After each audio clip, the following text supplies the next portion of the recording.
South ఇండియాలోనే biggest sorry store మన Varahi silks మన విజయవాడ ఎంజీ రోడ్లో ప్రారంభం. నమస్తే, welcome to it's you TV. నేను మీ సాయి. హైదరాబాద్ కూకట్పల్లి మూసాపేటలో చందన జ్యోతి అనే యువతి ఆత్మహత్య చేసుకుంది. పెళ్ళైన 3 నెలలకే ఎందుకు చనిపోయింది అనే మిస్టరీ ఇప్పుడు క్వశ్చన్ మార్క్ పెద్ద చర్చగా మారింది.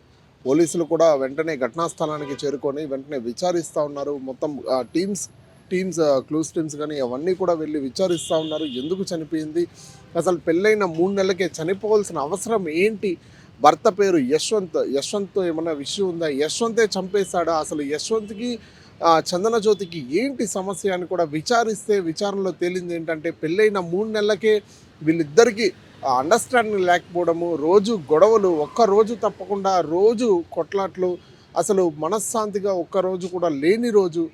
పెళ్ళైన 3 నెలలకే పెళ్ళైన 2 వారాలు బాగానే ఉన్నారు. ఆ తర్వాత వెంటనే ఇష్యూస్ స్టార్ట్ అవ్వడము, ఈయన చెప్పింది ఆవిడ వినకపోవడము, ఆవిడ ఎంత కాంప్రమైజ్ అవుదాం అనుకున్నా కానీ అవ్వని పరిస్థితి.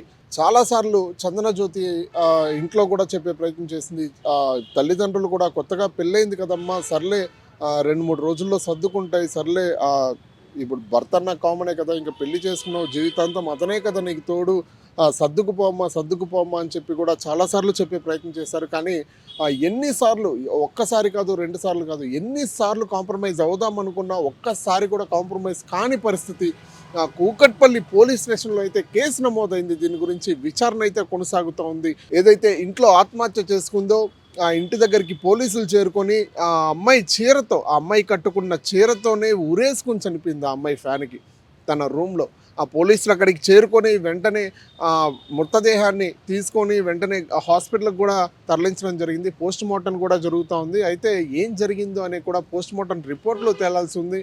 పోస్ట్ మార్టం రిపోర్ట్లో మరిన్ని వివరాలు కోసం పోలీసులు అయితే వెయిట్ చేస్తూ ఉన్న పరిస్థితి. కానీ తల్లిదండ్రుల్ని, అబ్బాయి యశ్వంత్ వాళ్ళ తల్లిదండ్రుల్ని, ఈ అమ్మాయి వాళ్ళ తల్లిదండ్రుల్ని కూడా పిలిపించి ఎంక్వైరీ కూడా స్టార్ట్ చేశారు. అయితే ఎందుకు పెళ్ళైన 3 నెలలకే చనిపోయిందని కూడా క్వశ్చన్స్ అడుగుతూ ఉన్నారు. వాళ్ళు మనస్పర్ధల వల్లే చనిపోయినారంటూ కూడా తల్లిదండ్రులు చెప్తా ఉన్నారు.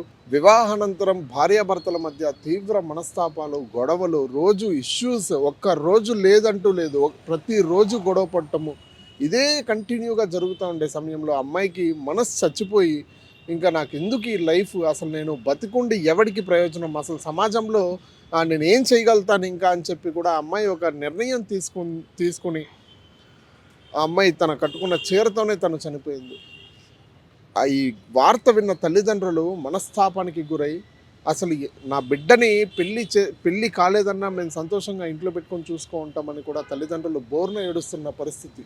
అసలు పెళ్ళై నవవధువు, పెళ్ళి కొత్త జంట అసలు చనిపోవడం అంటే ఆషామాషా కాదు.